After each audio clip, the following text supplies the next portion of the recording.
Ladies and gentlemen, the President of the United States.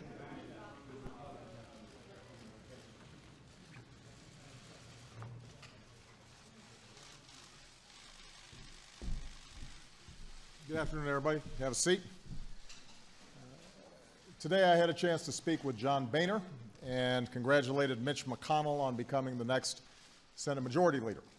And I told them both that I look forward to finishing up this Congress's business and then working together for the next 2 years to advance America's business.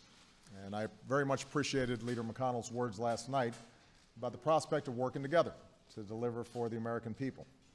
On Friday, I look forward to hosting the entire Republican and Democratic leadership at the White House to chart a new course forward. Obviously, Republicans had a good night, and they deserve credit for running good campaigns. Beyond that, I'll leave it to all of you and the professional pundits to pick through yesterday's results. What stands out to me, though, is that the American people sent a message, one that they've sent for several elections now. They expect the people they elect to work as hard as they do. They expect us to focus on their ambitions and not ours. They want us to get the job done. All of us in both parties have a responsibility to address that sentiment. Still, as president, I have a unique responsibility to try and make this town work. So to everyone who voted, I want you to know that I hear you. To the 2/3 of voters who chose not to participate in the process yesterday, I hear you too. All of us have to give more Americans a reason to feel like the ground is stable beneath their feet, that the future is secure, that there's a path for young people to succeed, and that folks here in Washington are concerned about them. So I plan on spending every moment of the next 2+ years doing my job the best I can to keep this country safe and to make sure that more Americans share in its prosperity. This country's made real progress since the crisis 6 years ago. The fact is, more Americans are working. Unemployment has come down. More Americans have health insurance. Manufacturing has grown. Our deficits have shrunk. Our dependence on foreign oil is down, as are gas prices. Our graduation rates are up. Our businesses aren't just creating jobs at the fastest pace since the 1990s. Our economy is outpacing most of the world. But we've just got to keep at it until every American feels the gains of a growing economy where it matters most, and that's in their own lives. Obviously, much of that will take action from Congress. And I'm eager to work with the new Congress to make the next 2 years as productive as possible. I'm committed to making sure that I measure ideas not by whether they are from Democrats or Republicans, but whether they work for the American people. And that's not to say that we won't disagree over some issues that we're passionate about. We will. Congress will pass some bills I cannot sign. I'm pretty sure I'll take some actions that some in Congress will not like. That's natural. That's how our democracy works. But we can surely find ways to work together on issues where there's broad agreement among the American people. So I look forward to Republicans putting forward their governing agenda. I will offer my ideas on areas where I think we can move together to respond to people's economic needs. So just take one example. We all agree on the need to create more jobs that pay well. Traditionally, both parties have been for creating jobs rebuilding our infrastructure, our roads, bridges, ports, waterways. I think we can hone in on a way to pay for it through tax reform that closes loopholes and makes it more attractive for companies to create jobs here in the United States. We can also work together to grow our exports and open new markets for our manufacturers to sell more American-made goods to the rest of the world. And that's something I'll be focused on when I travel to Asia next week. We all share the same aspirations for our young people. And I was encouraged that this year Republicans agreed to investments that expanded early childhood education. I think we've got a chance to do more on that front. We've got some common ideas to help more young people afford college and graduate without crippling debt so that they have the freedom to fill the good jobs of tomorrow and buy their first homes and start a family. And in the 5 states where a minimum wage increase was on the ballot last night, voters went 5 for 5 to increase it. And that'll give about 325,000 Americans a raise in states where Republican candidates prevailed. So that should give us new reason to get it done for everybody with a national increase in the minimum wage. So those are some areas where I think we've got some real opportunities to cooperate, and I am very eager to hear Republican ideas for what they think we can do together over the next couple of years. Of course, there's still business on the docket that needs attention this year. And here are 3 places where I think we can work together over the next several weeks before this Congress wraps up for the holidays. First, I'm submitting a request to Congress for funding to ensure that our doctors, scientists, and troops have the resources that they need to combat the spread of Ebola in Africa and to increase our preparedness for any future cases here at home. Second, I'm going to begin engaging Congress over a new authorization to use military force against ISIL. The world needs to know we are united behind this effort, and the men and women of our military deserve our clear and unified support. Third, back in September, Congress passed short-term legislation to keep the government open and operating into December. That gives Congress 5 weeks to pass a budget for the rest of the fiscal year, and I hope that they'll do it in the same bipartisan, drama-free way that they did earlier this year. When our companies are steadily creating jobs, which they are, we don't want to inject any new uncertainty into the world economy and to the American economy. The point is, it's time for us to take care of business. There are things this country has to do that can't wait another 2 years or another 4 years. There are plans this country has to put in place for our future. And the truth is, I'm optimistic about our future. I have good reason to be. I meet Americans all across the country who are determined and big-hearted and ask what they can do and never give up and overcome obstacles, and they inspire me every single day. So the fact is, I still believe in what I said when I was first elected 6 years ago last night.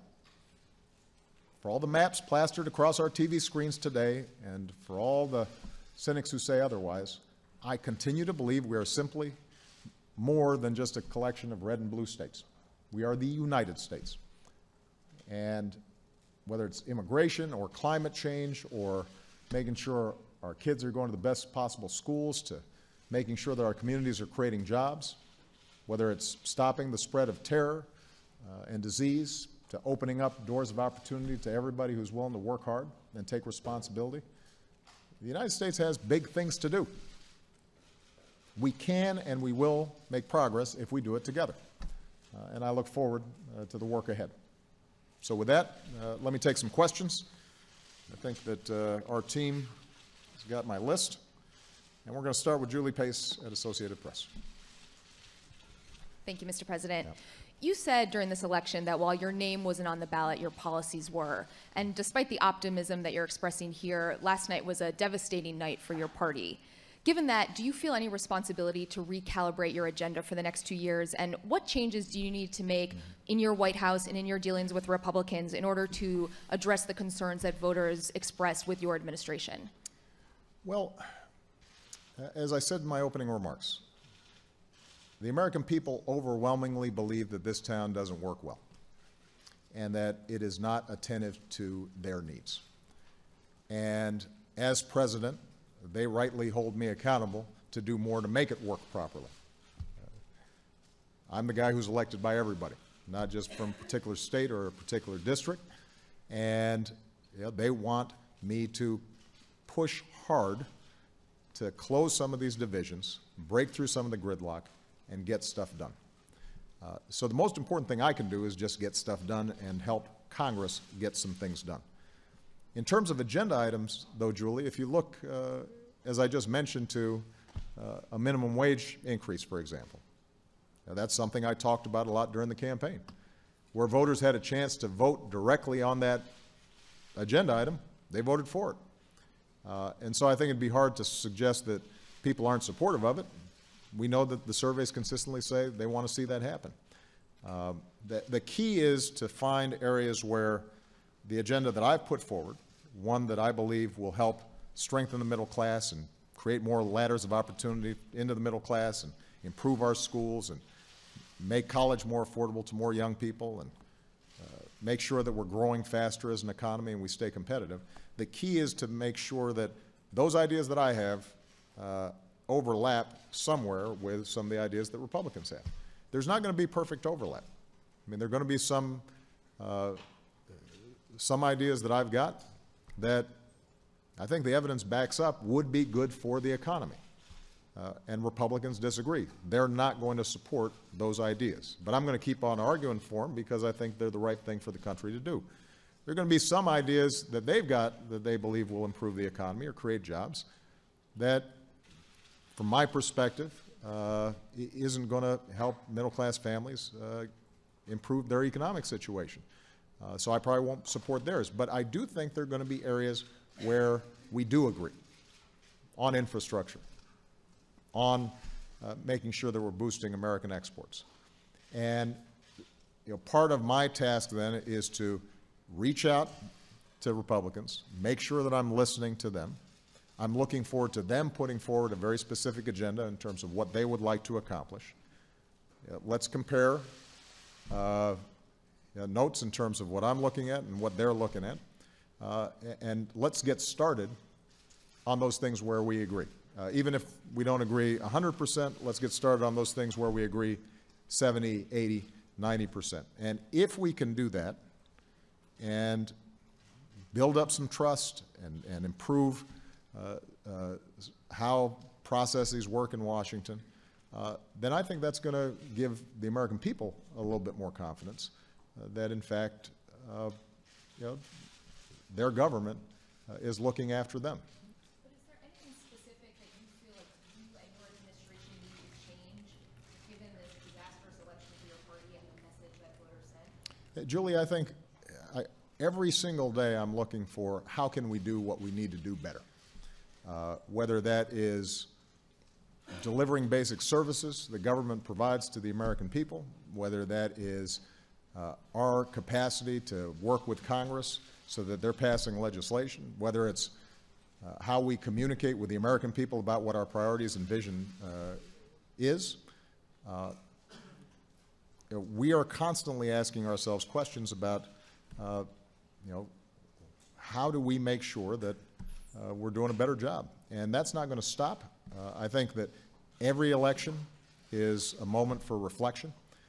And I think that everybody in this White House is going to look and say, all right, what do we need to do differently? But the principles that we're fighting for, the things that motivate me every single day and motivate my staff every day, those things aren't going to change. There's going to be a consistent focus on how do we deliver more opportunity to more people in this country, how do we grow the economy faster, how do we put more people back to work.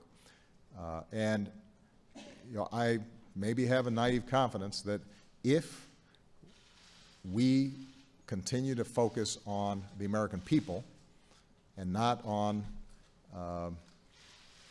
our own ambitions or image or various concerns like that, that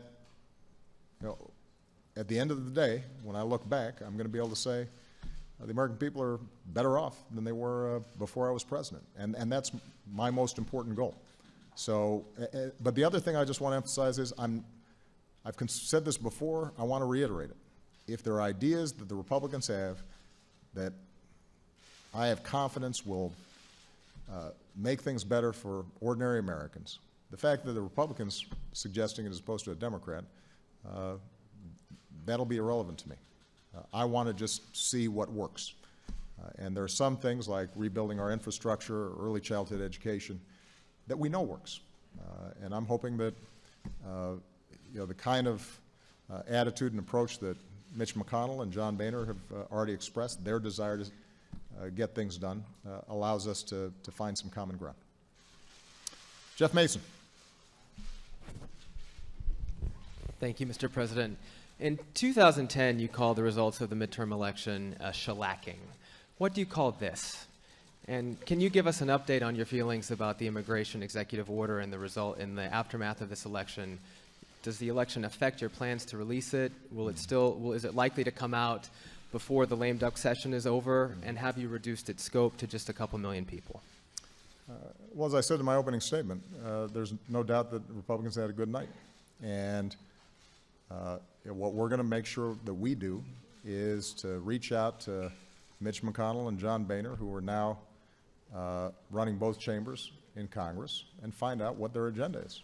And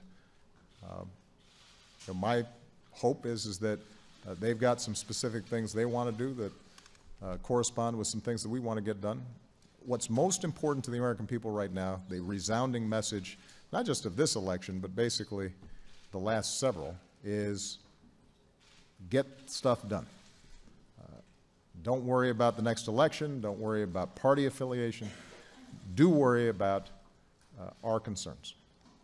Worry about the fact that I'm a single mom, and at the end of the month, it's really hard for me to pay the bills, in part because I've got these huge child care costs.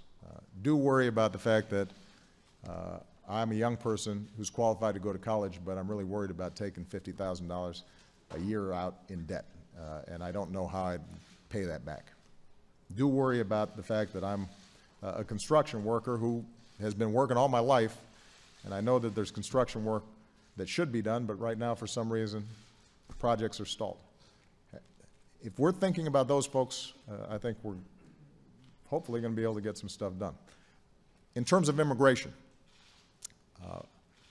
I have consistently said that it is my profound preference and interest to see Congress act on a comprehensive immigration reform bill that would strengthen our borders, would streamline our legal immigration system so that it works better and we're attracting the best and the brightest from around the world, and that we give an opportunity for folks who've lived here, in many cases for a very long time, may have kids who are U.S. citizens, but aren't properly documented. Give them a chance to pay their back taxes, get in the back of the line, but get through a process that allows them to get legal. The Senate, on a bipartisan basis, passed a good bill. It wasn't perfect. It wasn't exactly what I wanted, but it was a sound, smart piece of legislation that really would greatly improve not just our immigration system, but our economy, and would improve business conditions here in the United States, and make sure that American-born workers aren't undercut by workers who are undocumented and aren't always paid a fair wage, and as a consequence, employers who are breaking the rules are able to undercut folks who are doing the right thing. So we got a bipartisan bill out of the Senate. I asked John Boehner at that point, can we pass this through the House? There's a majority of votes in the House to get this passed. And Speaker Boehner, I think, was sincere about wanting to pass it, but had difficulty over the last year trying to get it done. So when he finally told me he wasn't going to call it up this year, what I indicated to him is I feel obliged to do everything I can lawfully with my executive authority to make sure that we don't keep on making the system worse, but that whatever executive actions that I take will be replaced and supplanted by action by Congress. You send me a bill that I can sign, and those executive actions go away. That's a commitment I made not just to the American people and to businesses and evangelical community and law enforcement folks and everybody who's looked at this issue and thinks that we need immigration reform. That's a commitment that I also made to John Boehner, that I would act in the absence of action by Congress. So before the end of the year, we're going to take whatever lawful actions that I can take that I believe will improve the functioning of our immigration system, that will allow us to surge additional resources to the border, where I think the vast majority of Americans have the deepest concern. And at the same time, I'll be reaching out to both Mitch McConnell, John Boehner, and other Republican as well as Democratic leaders to find out how it is that they want to proceed. And if they want to get a bill done, whether it's during the lame duck or next year, I'm eager to see what they have to offer.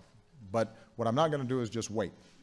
I think it's fair to say that I've shown a lot of patience and have tried to work on a bipartisan basis as much as possible. And I'm going to keep on doing so, but in the meantime, let's figure out what we can do lawfully through executive actions to improve the functioning of the existing system. How will you make sure that that executive action has teeth and Republicans try to block it by blocking funding? And can you give us a sense of whether or not you're thinking about $2 million or a lot more million now? Jeff, I think if you want to get into the details of it, I suspect that when I announce that executive action, it'll be rife with detail. And I'm sure there will be a lot of follow-up questions. Chris Jansen.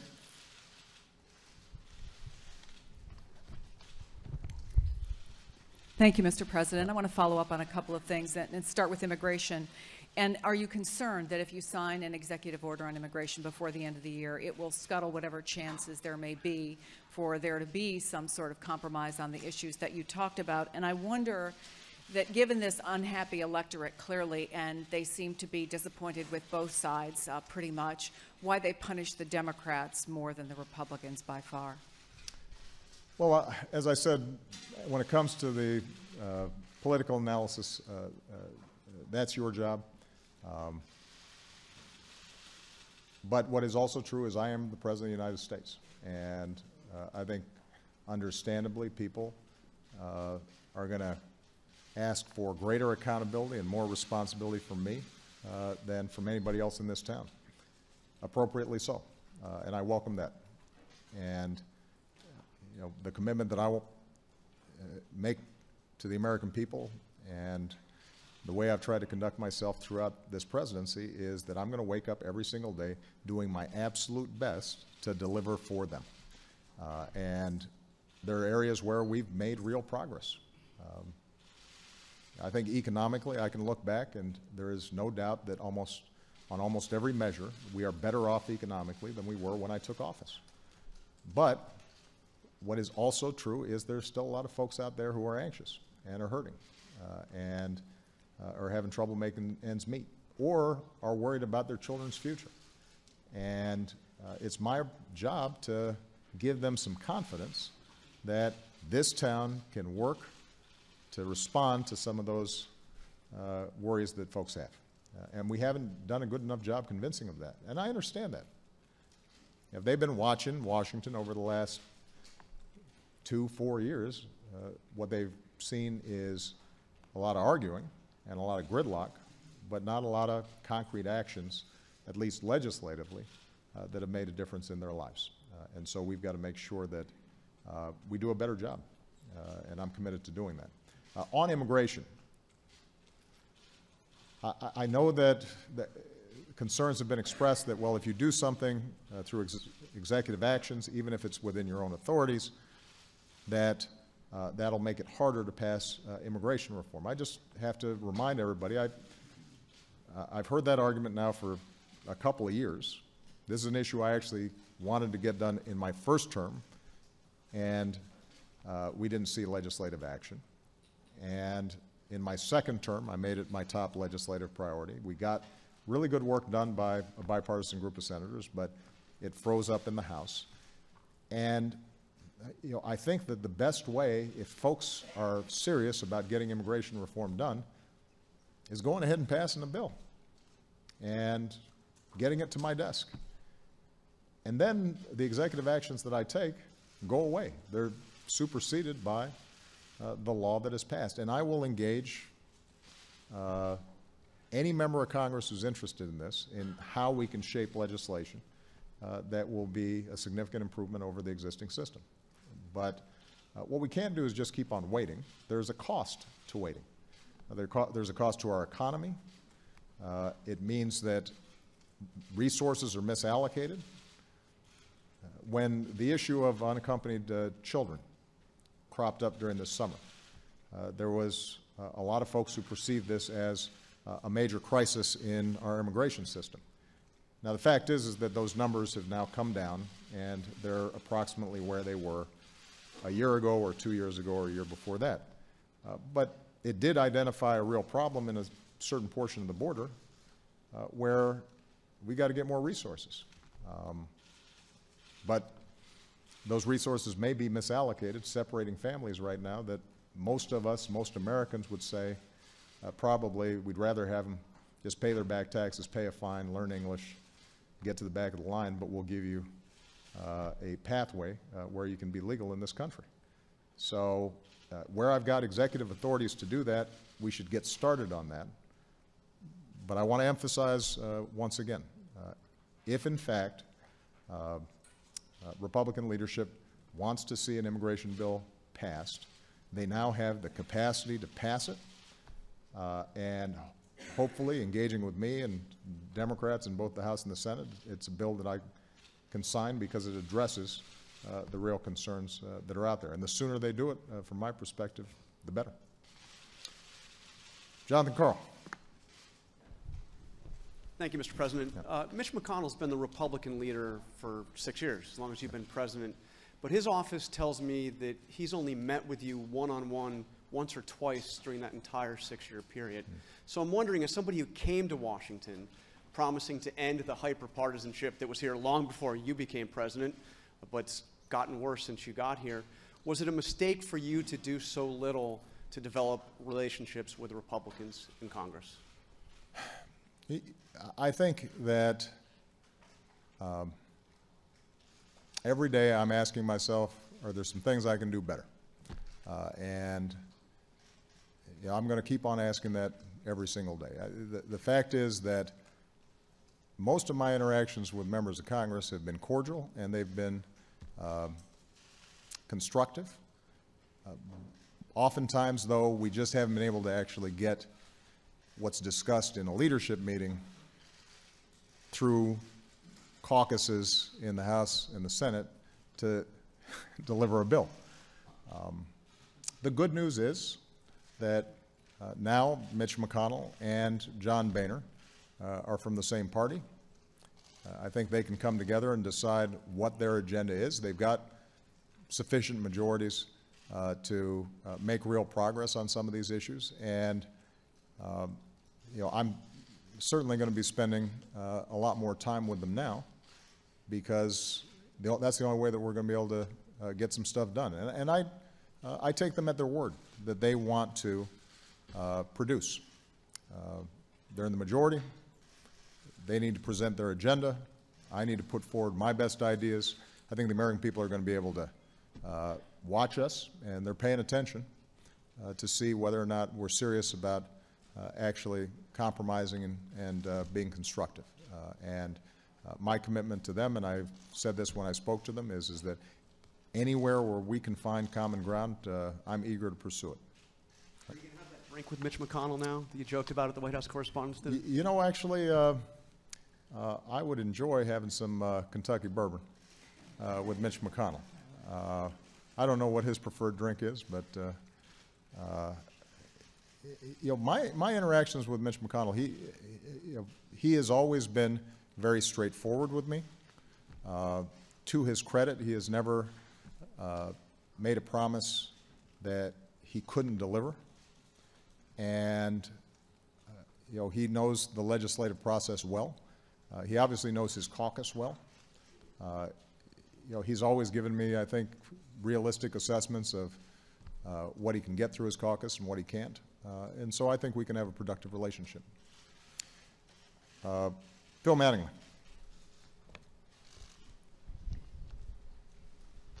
Thank you, Mr. President. Yeah. Another deadline coming up is on your negotiators by November 24th. Have to figure out if they're going to reach a deal with Iran on a nuclear area, a nuclear agreement. I'm interested what your current perspective is on how those negotiations are going. Also, if it is your feeling that you have the power to implement any type of agreement that's reached without any action from Congress. And then also just wanted to quickly touch on the AUMF that you mentioned earlier. Is that going to be more of a codification of the limits that you've put in place for the mission up to this point? Or what should we be looking for on that when you send it to the Hill? Thank you. On the AUMF, the leaders are going to be coming here on Friday. It'll be an expanded group, not just the 4 leaders, but a larger group who all have an interest in the issues we're discussing today. And I'm actually going to invite Lloyd Austin, the CENTCOM commander, to make a presentation about how our fight against ISIL is proceeding. And I think to answer questions and assure that Congress is fully briefed on what we're doing there. With respect to the AUMF, we've already had conversations with members of both parties in Congress. And the idea is to right-size and update whatever authorization Congress provides to suit the current fight rather than previous fights. You know, in 2001, after the heartbreaking tragedy of 9/11, we had a very specific set of missions that we had to conduct, and the AUMF was designed to pursue those missions. With respect to Iraq, there was a very specific AUMF. We now have a different type of enemy. The strategy is different, how we partner with Iraq and other Gulf countries and the international coalition. That has to be structured differently. So it makes sense for us to make sure that the authorization from Congress reflects what we perceive to be not just our strategy over the next 2 or 3 months, but our strategy going forward. And you know, it'll be a process of listening to members of Congress as well as us presenting what we think needs to be the set of authorities that we have, and I'm confident we're going to be able to get that done. And that may just be a process of us getting it started now. It may carry over into the next Congress. On Iran, because of the unprecedented sanctions that we put in place that really did have a crippling effect on Iran's economy, they've come to the table and they've negotiated seriously around providing assurances that they're not developing a nuclear weapon for the first time. And they have abided by the interim rules. We have been able to freeze their program, in some cases reduce the stockpile of nuclear material that they already had in hand. And the discussions, the negotiations have been constructive. The international community has been unified and cohesive. There haven't been a lot of cracks in our alliance. You know, even countries where we have some differences, like Russia, have agreed with us and have worked with us cooperatively in trying to find ways to make sure that we can verify and have confidence going forward that Iran doesn't have the capacity to develop a nuclear weapon that could not only threaten friends of ours like Israel, trigger a nuclear arms race in the region, but could, over the long term, potentially threaten us. Whether we can actually get a deal done, we're going to have to find out over the next 3 to 4 weeks. We have presented to them a framework that would allow them to meet their peaceful energy needs, and if in fact what their leadership says, that they don't want to develop a nuclear weapon, if that is in fact true, then they've got an avenue here to provide that assurance to the world community and in a progressive, step-by-step, verifiable way, allow them to get out from under sanctions so that they can re-enter as full-fledged members of the international community. But they have their own politics, and there's a long tradition of mistrust between the two countries. And there's a sizable portion of the political elite that, you know, cut its teeth on anti-Americanism and still finds it convenient to blame America for every ill that there is, and whether they can manage to say yes to what clearly would be better for Iran, better for the region, and better for the world is an open question. We'll find out over the next several weeks. All right? Sir, on whether or not you have the power unilaterally to relax sanctions to implement an agreement? Yeah, there are a series of different sanctions. There are multilateral sanctions, there are UN sanctions, there are sanctions that have been imposed by us, this administration, unilaterally, and I think it's different for each of those areas. But I don't want to put the cart before the horse. What I want to do is see if we in fact have a deal. If we do have a deal that I have confidence will prevent Iran from getting a nuclear weapon, and that we can convince the world and the public will prevent Iran from getting a nuclear weapon, then it'll be time to engage in Congress. And I think that we'll be able to make a strong argument to Congress that this is the best way for us to avoid a nuclear Iran, that it will be more effective than any other alternatives we might take, including military action. But that requires it being a good deal. And I've said consistently that I'd rather have no deal than a bad deal. Because what we don't want to do is lift sanctions and provide Iran legitimacy, but not have the verifiable mechanisms to make sure that they don't break out and produce a nuclear weapon. Okay. Ed Henry. I missed you guys. I haven't done this in a while. I know. I've missed you. Yeah. Thank you, Mr. President. I haven't heard you say a specific thing during this news conference that you would do differently. You've been asked it a few different ways. I understand you're going to reach out, but you've talked about doing that before. It's almost like you're doubling down on the same policies and approach you've had for 6 years. So my question is, why not pull a page from the Clinton playbook and admit you have to make a much more dramatic shift in course for these last 2 years? And on ISIS, there was a pretty dramatic setback in the last few days with it appearing that the Syrian rebels have been routed. There are some Gitmo detainees who have rejoined the battlefield, helping ISIS and other terror groups, is what the reports are suggesting. So my question is, are we winning? Well, I think it's too early to say whether we are winning, because, as I said at the outset of the ISIL campaign, this is going to be a long-term plan to solidify the Iraqi government, to solidify their security forces, to make sure that in addition to our air cover, that they have the capacity to run a ground game that pushes ISIL back from some of the territories that they had taken, that we have a strong international coalition that we've now built, but that they are on the ground providing the training, providing the equipment, providing the supplies that are necessary for Iraqis to fight on behalf of their territory. And what I also said was that in Syria, that's been complicated and that's not going to be solved anytime soon. Our focus in Syria is not to solve the entire Syria situation, but rather to isolate the areas in which ISIL can operate.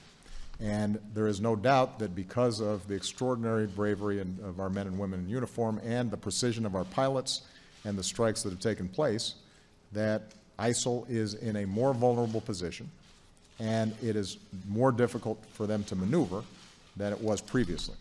Now, there is a specific issue about trying to get a moderate opposition in Syria that can serve as a partner with us on the ground. That's always been the hardest piece of business to get done. There are a lot of opposition groups in Syria along a spectrum, from radical jihadists who are our enemies to folks who believe in inclusive democracy and everything in between. They fight among each other. They are fighting the regime. And what we're trying to do is to find a core group that we can work with, that we have confidence in, that we've vetted, that can help in regaining territory from ISIL, and then ultimately serve as a responsible party to sit at the table in eventual political negotiations that are probably some ways off in the future. That's always been difficult. As you know, one of the debates has consistently been, should the Obama administration provide more support to the opposition? Could that have averted some of the problems that are taking place in Syria? And as I've said before, part of the challenge is it's a messy situation. This is not a situation where we have one single, unified, broad-based, effective, reliable. No, let me answer the question, Ed. And so what we are going to continue to test is, can we get a more stable, effective, cohesive, moderate opposition. But that's not the sole measure of whether we are, quote unquote, winning or not. Remember, our first focus, Ed, here is to drive ISIL out of Iraq. And what we're doing in Syria is, first and foremost, in service of reducing ISIL's capacity to resupply and send troops and then run back in over the Syrian border to eventually reestablish a border between Iraq and Syria so that slowly Iraq regains control of its security and its territory. That is our number one mission. That is our number one focus. There are aspects of what's going on in Syria that we've got to deal with in order to reduce the scope of ISIL's operations. So, for example, our support for Kurds in Kobani, where they've been able to hold off ISIL and where we've been able to effectively strike ISIL positions consistently. That's not just because we're trying to solve a Syria problem. That's also because it gives us an opportunity to further weaken ISIL so that we can meet our number one mission, which is Iraq. In terms of things to do differently, I guess, Ed, the question you're asking is one actually I think I have answered. If you're asking about personnel or if you're asking about position on issues or what have you, then it's probably premature because I want to hear Ed, what I'd like to do is to hear from the Republicans to find out what it is that they would like to see happen. And what I'm committing to is making sure that I am open to working with them on the issues where they think that there's going to be cooperation. Now, that isn't a change because I've suggested to them before that where they think there's areas of cooperation, I'd like to see us get some things done. But the fact that they now control both chambers of Congress, I think, means that perhaps they have more confidence that they can pass their agenda and get a bill on my desk. It means that negotiations end up perhaps being a little more real because they have larger majorities, for example, in the House, and they may be able to get some things through their caucuses that they couldn't before. But the bottom line that the American people want to know, and that I'm going to repeat here today, is that my number one goal, because I'm not running again, I'm not on the ballot, I don't have any further political aspirations. My number one goal is just to deliver as much as I can for the American people in these last 2 years.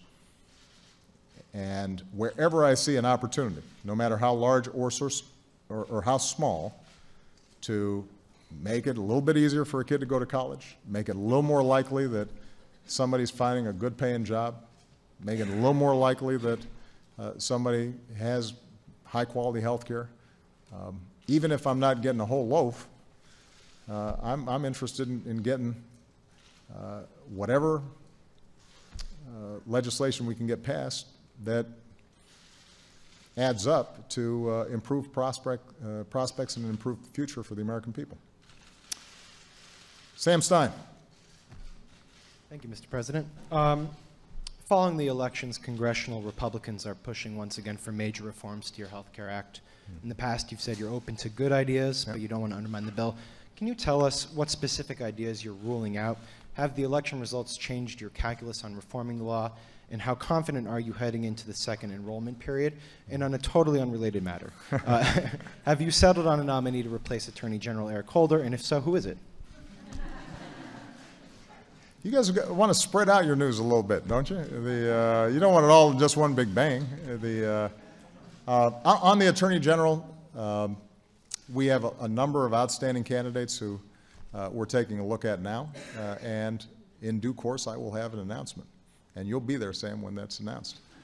But I'm confident that we'll find somebody who is well qualified, will elicit the confidence of the American people, will uphold their constitutional obligations and rule of law, and will get confirmed by the Senate. On health care, there are certainly some lines I'm going to draw. Repeal of the law, I won't sign.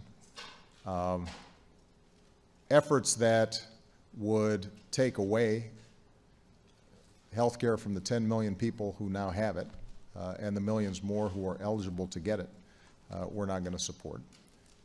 In some cases, there may be recommendations that Republicans have for changes that would undermine the structure of the law.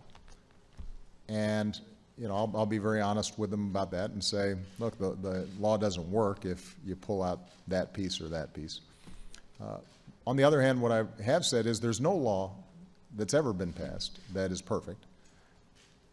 And given the contentious nature in which it was passed in the first place, there are places where, if I were just drafting a bill on our own, we would have made those changes back then.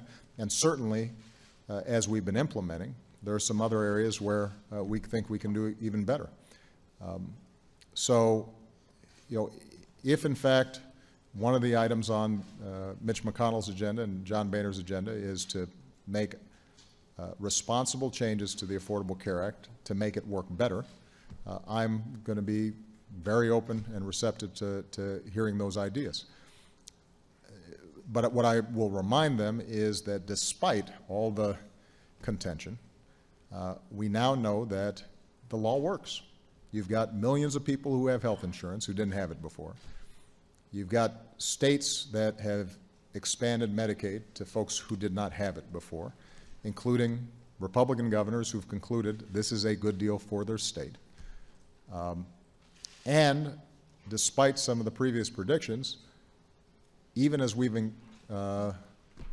enrolled more people into the Affordable Care Act and given more people the security of health insurance, healthcare inflation has gone down every single year since the law passed, so that we now have the lowest increase in healthcare costs in 50 years, which is saving us about $180 billion in reduced overall costs to the federal government in the Medicare program.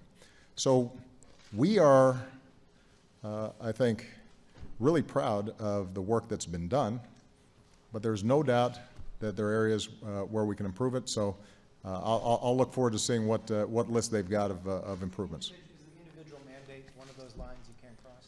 Yeah, the individual mandate is a line I can't cross because the concept, borrowed from Massachusetts, from a law instituted by a former opponent of mine, Mitt Romney, understood that if you're providing health insurance to people through the private marketplace, then you've got to make sure that people can't game the system and just wait until they get sick before they go try to buy health insurance. You can't ensure that people with pre-existing conditions can get health insurance unless you also say, while you're healthy, before you need it, you've got to get health insurance. And obviously there are hardship exemptions. We understand that there's some folks who, even with the generous subsidies that have been provided, still can't afford it. But that's a central component of the law. In terms of enrollment, we'll do some additional announcements about that in the days to come. Starting in the middle of this month, people can sign up again. I think there are a number of people who, the first time around, sat on the sidelines, in part because of our screw-ups on healthcare.gov. That's one area, Ed, by the way, it's very particular. We're really making sure that the website works super well before the next open enrollment period. We're double and triple checking it. And so I think a lot of people who maybe initially thought, we're not sure how this works, let's wait and see, they're going to have an opportunity now to sign up. And what's been terrific is to see how more private insurers have come into the marketplace so that there's greater competition in more markets all around the country. The premiums that have come in that are available to people and the choices that are available are better than a lot of people, I think, had predicted. So the law's working. That doesn't mean it can't be improved. Major Garrett. Thank you, Mr. President. And if you do miss us, allow me to humbly suggest we do this every week. We might. You know, who knows? I don't know. I'm having a great time. Let me go back to immigration. Moments before you walked out here, sir, Mitch McConnell said, and I quote, that if you, in fact, use your executive authority to legalize a certain number of millions of undocumented workers, it would poison the well, direct quote, and it would be like waving a red flag in front of a bull. Do you not believe that is the considered opinion of the new Republican majority in the House and Senate? And do you also not believe what they have said in the aftermath of last night's results, that the verdict rendered by voters should stop you or should prevent you from taking this action because it was a subtext in many of the campaigns? Let me ask you a couple of specifics. Republicans haven't made a mystery about some of the things they intend to say. Do I have to write all these down? You're very well familiar with these. These will not be mysteries to you. But I, you know. Keystone XL pipeline, they will send you legislation on that. They will ask you to repeal the medical device tax as a part of a funding mechanism of the Affordable Care Act. And they have said they would like to repatriate some maybe $2 trillion of offshore revenue at the corporate level by reforming the corporate tax code without touching the individual tax code. To use your words, Mr. President, are any of those three lines you cannot cross, and also deal with what you perceive to be Republican attitudes about immigration? All right. I think, Major, that I answered the question on immigration. I have no doubt that there will be some Republicans who are angered or frustrated by any executive action that I may take.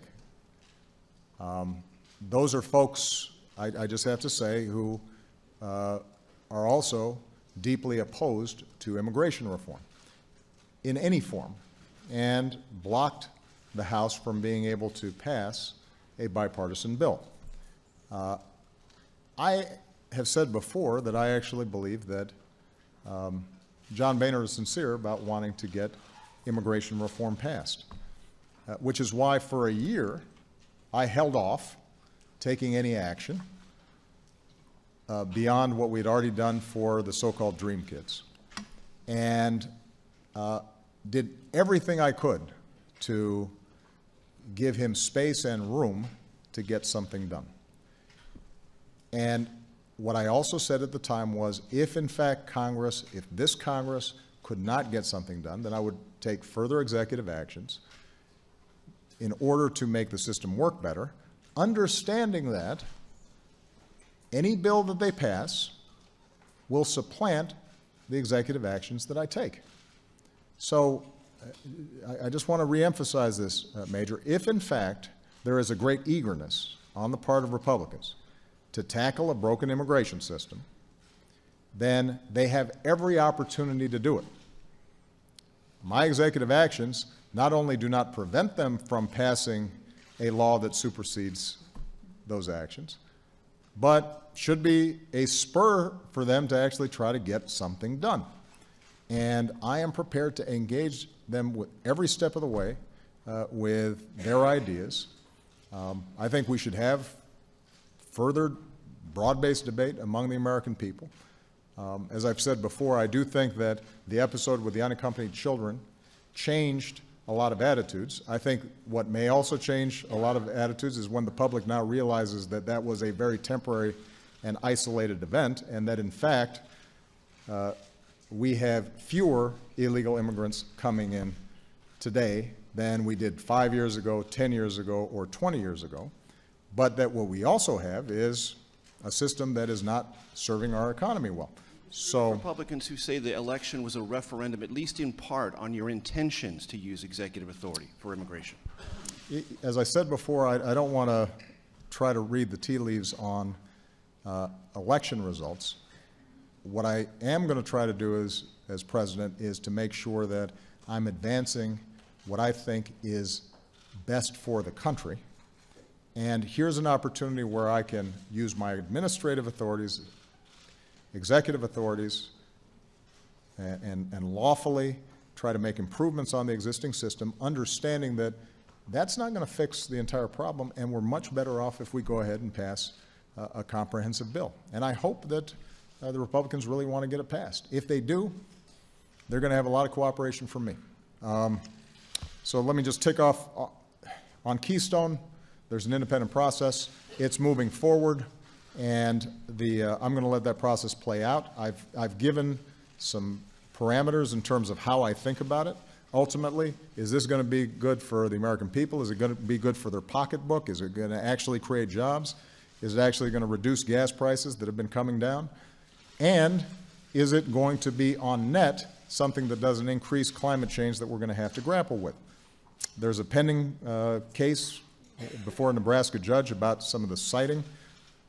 The process is moving forward, and I'm just going to gather up the facts. I will note, while this debate about Canadian oil has been raging, keep in mind this is Canadian oil, this isn't U.S. oil. While that debate has been raging, we've seen some of the biggest increases in American oil production and American natural gas production in our history. We are closer to energy independence than we've ever been before, or at least as we've been in decades. We are importing less foreign oil than we produce for the first time in a very long time. We've got a 100-year supply of natural gas that, if we responsibly tap, puts us in the strongest position when it comes to energy of any industrialized country around the world. When I travel to Asia or I travel to Europe, their biggest envy is the incredible homegrown U.S. energy production that is producing jobs and attracting manufacturing, because locating here means you've got lower energy costs. So our energy sector is booming. And I'm happy to engage Republicans with additional ideas for how we can enhance that. I should note that our clean energy production is booming as well. And so Keystone I just consider as one small aspect of a broader trend that's really positive for the American people. And let's see. Okay, medical device tax. I've already answered the question. We are going to take a look at whatever ideas. Let me take a look comprehensively at the ideas that they present. Let's give them time to tell me. I'd rather hear it from them than from you. Major, you know, well, conceivably, I could just cancel my meeting on Friday because I've heard everything from you. I think I'd rather let Mitch McConnell. I'd rather hear from Mitch McConnell and John Boehner what ideas they'd like to pursue, and we'll have a conversation with them on that.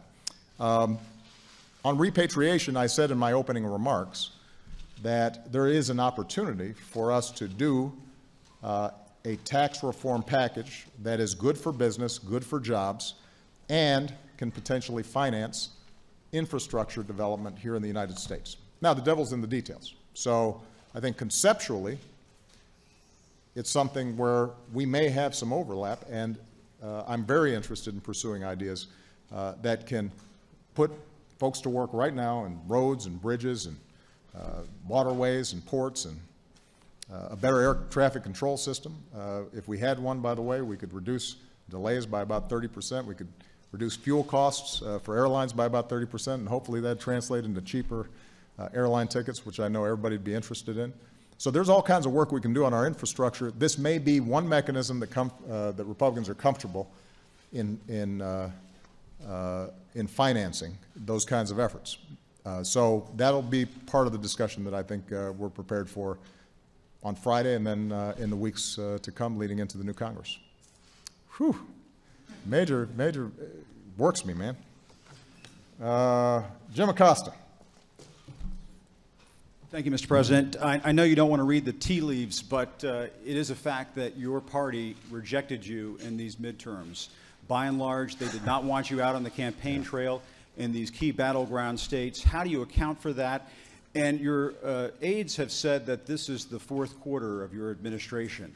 But I don't know if you saw the morning talk shows, but there were several potential candidates for 2016 who were out there already. Is the clock ticking? Are you running out of time? How much time do you have left? And what do you make of the notion that you're now a lame duck? Well, traditionally, after the last midterm of the two-term presidency, since I can't run again, that's the label that you guys apply. Here's what I tell my team. I told them this last week, and I told them this morning. We have this incredible privilege of being in charge of the most important organization on earth. The U.S. government and our military and everything that we do for good around the world. And there's a lot of work to be done to make government work better, to make Americans safer, to make opportunity available to more people, for us to be able to have a positive influence in every corner of the globe, the way we're doing right now in West Africa. And I'm going to squeeze every last little bit of opportunity to help make this a world a better place over these last 2 years. And some of that is going to be what we can do administratively, and simple things like how do we make customer service better in every agency? Are there things that we can do to streamline how our veterans access care? Are there better ways that we can make businesses understand the programs that are available to them to promote their business or exports? So there's a whole bunch of stuff to do on that front, and as I said before, there's going to be opportunities to work with Democrats and Republicans on Capitol Hill to get laws done. And if you look at the history of almost every president, those last 2 years, all kinds of stuff happens. In some cases, stuff that we couldn't predict. The one thing I'm pretty confident about, Jim, is I'm going to be busy for the next 2 years. And the one thing that I want the American people to be confident about is that every day I'm going to be filling up my time trying to figure out how I can make their lives better. And if I'm doing that, at the end of my presidency, I'll say we played that fourth quarter well, and we played the game well. And the only difference between, I guess, basketball and politics is that the only score that matters is how'd somebody else do, not how you did. And that's the score I'm keeping. Am I going to be able to look back and say, are more people working? Are their bank accounts better? Are more kids going to college? Is housing improved? Is the financial system more stable? Are younger kids getting a better education? Do we have greater energy independence? Is the environment cleaner? Have we done something about climate change? Have we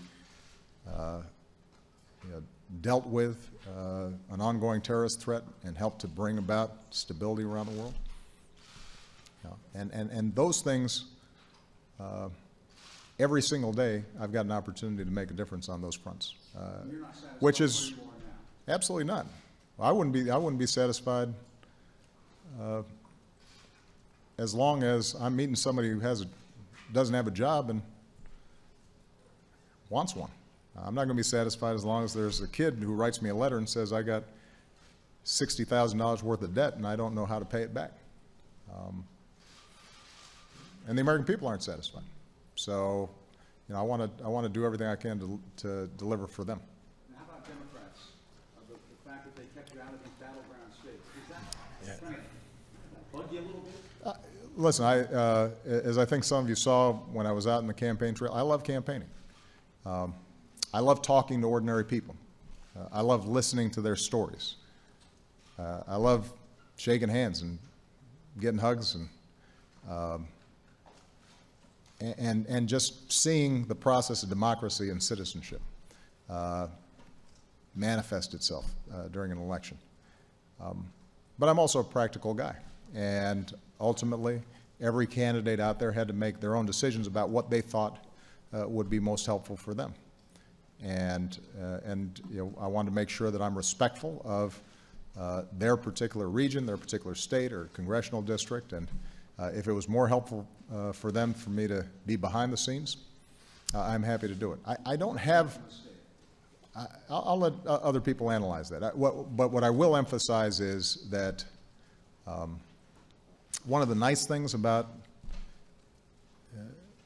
being in the 6th year of your presidency is you've seen a lot of ups and downs, and you've gotten more than your fair share of attention. You know, I've had the limelight, and there have been times where the requests for my appearances were endless. There have been times where politically we were down, and it all kind of evens out, which is why what's most important, I think, is keeping your eye on the ball, and that is, are you actually getting some good done? Scott Horsley, last question. Thank you, Mr. President. You mentioned that where your policies actually were on the ballot, they often did better than members of your party. Does that signal some shortcoming on your part or on the party's part in framing this election and communicating to the American people what it is that Democrats stand for? You know, I do think that you know, one area where I know we're constantly experimenting and trying to do better is just making sure that people know exactly what it is that we're trying to accomplish and what we have accomplished in clear ways that people can that understand how it affects them. And you know, I think the minimum wage, I talked about a lot on the campaign trail, but you know, I'm not sure it penetrated well enough to make a difference. Part of what I also think we've got to look at is the 2/3 of people who were eligible to vote and just didn't vote. You know, one of the things that I'm very proud of in 2008 and 2012 when I ran for office was we got people involved who hadn't been involved before. We got folks to vote who hadn't voted before, particularly young people. And that was part of the promise and the excitement was if you get involved, if you participate, if you embrace that sense of citizenship, then things change. And not just in abstract ways, they change in concrete ways. Somebody gets a job who didn't have it before. Somebody gets health care who didn't have it before. Or a student is able to go to college who couldn't afford it before.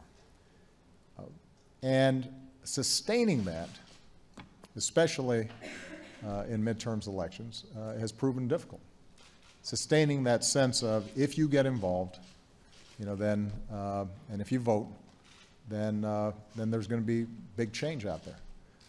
And partly, I think, when they look at Washington, they say, nothing's working, and it's not making a difference, and there's just a constant slew of bad news coming over the TV screen, then you can understand how folks would get discouraged. But it's my job to figure this out as best I can. And if the way we are talking about issues isn't working, then I'm going to try some different things.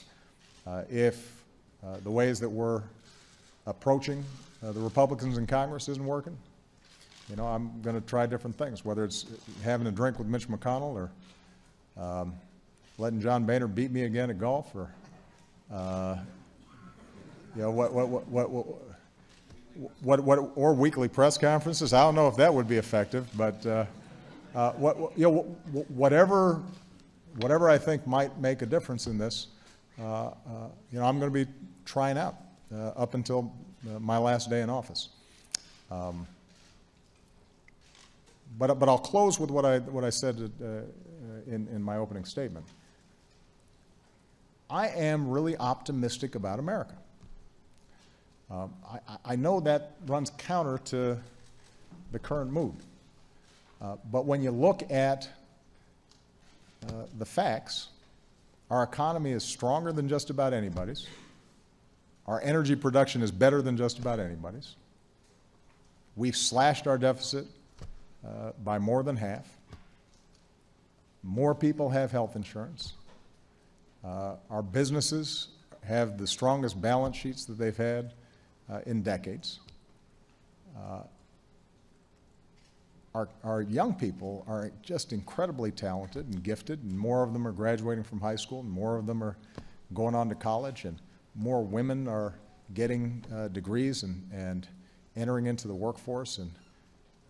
And what part of the reason I love campaigning is you travel around the country, folks are just good. They're smart and they're hardworking, and they're not always paying a lot of attention to Washington, and in some cases they've given up on Washington, but their impulses are not sharply partisan, and their impulses are not ideological. They're really practical, good, generous people. So, and we continue to be a magnet for the best and brightest from all around the world. We have all the best cards relative to every other country on earth. Our armed forces, you talk to them. I had a chance this morning to just call some of our health service that is operating in Liberia, and the amount of hope and professionalism that they've brought has galvanized the entire country, and they've built a platform effectively for other countries suddenly to start coming in, and we're seeing real progress in fighting the disease in a country that just a month or a month and a half ago was desperate and had no hope. So all that makes me optimistic. And my job over the next couple of years is to do some practical, concrete things as much as possible with Congress, where it's not possible with Congress, on my own, to show people why we should be confident, and to give people a sense of progress and a sense of hope. That doesn't mean there aren't going to be ongoing nagging problems that are stubborn and can't be solved overnight. And probably the biggest one is the fact that despite economic growth, wages and income have still not gone up. And that's a long-term trend that we've seen for 10, 20, 30 years. And it makes people worried about not just their own situation, but whether their kids are going to be doing better than they did, which is the essence of the American dream. I think there's some concrete things we can do to make sure that wages and incomes do go up. Minimum wage in those 5 states was a good start.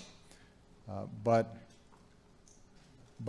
I think more than anything, what I want to communicate over these next 2 years is the promise and possibility of America.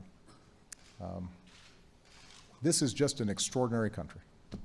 And our democracy is messy, and we're diverse, and we're big, and there are times where you're a politician and you're disappointed with election results.